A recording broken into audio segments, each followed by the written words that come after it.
Welcome back. Well, let's get some corporate conversations going. Navneet Education is the stock on our radar. One, we have to understand the demand outlook and the growth outlook going forward as well. Secondly, Edtech companies got a boost during the pandemic with the shift to online learning, but they have been facing steep losses in recent times.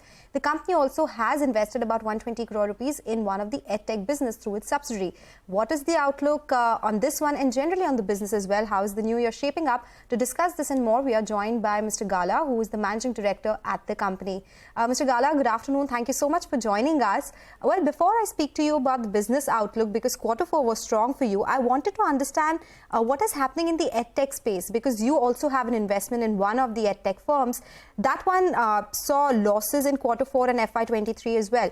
What's happening here at an industry level? What are the issues that the industry is facing? Sure. As far as Edtech is concerned, we really need to understand the difference between B2C and B2B. B2C, I understand, is seeing rough weather right now. But as far as B2B is concerned, the requirement comes from the users, that is the schools and the tutors. So Navneet has always been focusing there. No doubt, because of the initial period, we have to spend money to build product and majorly on manpower cost, and therefore the losses in the earlier years. But having seen the adoption level a little low compared to what was there during pandemic, even at company we have decided to make products only what schools or the teachers can adopt or use. And accordingly, we have decided to downsize the expenditure reasonably well, and going forward, be in the technology, because long term, we are very sure that the education business will require technology to support the imparting of education. So in short, we are going to reduce the expenditure and to the extent build products which are actually used in the schools and by the tutors. Okay, so what you're telling us, sir, is that the B2B business is still holding strong and firm, but B2C business is still a bit soft, right? Sure. So particularly about this investment, that you have in K-12 technology. Can you tell us if the losses are increasing from what we saw in Q4 and FY23? Say FY24, will the loss be more compared to what we saw in FY23, or is it working towards trimming its losses by cost optimization? And what's the top line looking like? Because last year, even the top line degrew. So could you throw color on this K-12 business, which is the Edtech business where you have an investment? So, no, I think I need to clarify here. K-12 Techno Investment is a school management company where Navneet holds around 21% stake. Okay. That company is doing quite well because it is into direct education, managing the schools, physical schools. No doubt, to support that education business, they have also built lots of technology to support their education. Now that company is doing quite well and is growing, and I am sure there'll be no losses in that company going forward. As far as the investments that we have done in our other subsidiary, which organically we are building the Edtech products to be used by the schools and the tutors, there of course there are losses. But as I said earlier, we are going to restrict the losses further, what we had predicted earlier, and build the products which are actually used in the schools. So accordingly, overall, the losses will reduce the business which we are trying to build organically. Okay. So, Mr. Gala, let's talk about your publishing business, because FY23 saw strong growth, 80% revenue growth, and EBIT increasing almost 3.5 times. Is this a growth rate which is sustainable? What is FY24 looking like? No, it will not be sustainable for sure. The reason being that the last year was the first year post 2 years of pandemic, when the schools were not operating, and therefore we had very less revenue during the last 2 years. And therefore we saw substantial growth in FY23.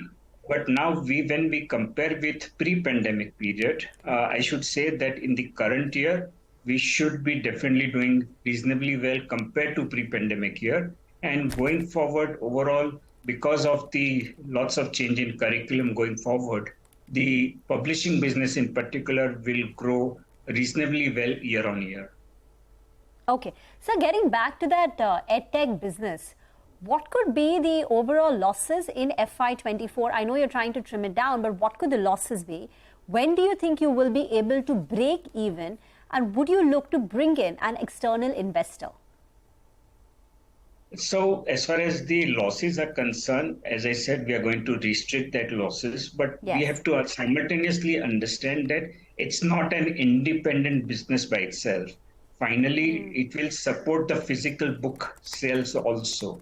So going forward, our idea is to make a combo product which school can use or the teachers can use it on day-to-day basis. So accordingly, we'll have to see the publishing revenue and the technology revenue, means EdTech supporting the publication together to see the growth. And what we see at the school level and the teacher level, the adoption levels are increasing day by day. They need more and more technology to impart education in the class.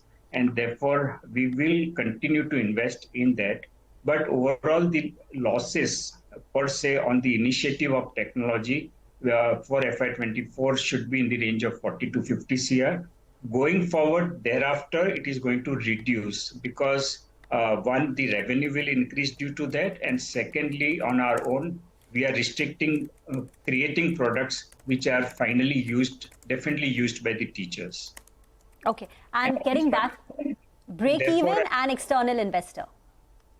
No, so external investor, the present atmosphere is not that great. And because we are reducing the losses, I don't think so we need to really look at external investors right now. Going forward in FY25-26, we may not be even spending that much what I said, which would be around 25 to 30 crore. That with the Navneet's profits itself will be sufficient. But finally, to remain a good quality education provider or the product provider, I believe the physical books together with the technology support will be the final plan for us and maybe for all the publishers. Okay, so Mr. Gala, when you said your publishing business will see a decent growth versus pre-COVID levels, the 900 crore mark which you had set for, say, FY25, do you think you will achieve that in FY24 as well? And at what margin level? So, yeah, so margins would be, for as far as the publishing business is concerned, we have been performing for last more than 15 years around 33 to 35% EBITDA margin for publishing, which we are very confident of achieving. As far as revenue numbers are concerned, you're right. The number that we have already stated will be achieved in next 2 years. So overall, the education business is doing quite well. And margins, sir? As I said, 33 to 35% margin that we were enjoying, we will be able to maintain that. Mr. Gala, we'll leave the conversation here. Thank you very much for joining in, and we look forward to chatting with you when your Q1 numbers are out. So do save the date with CNBC-TV18. We'll slip into a very short break on that note. We'll come back and tell you about the stocks that are moving on the back of news. Stay tuned.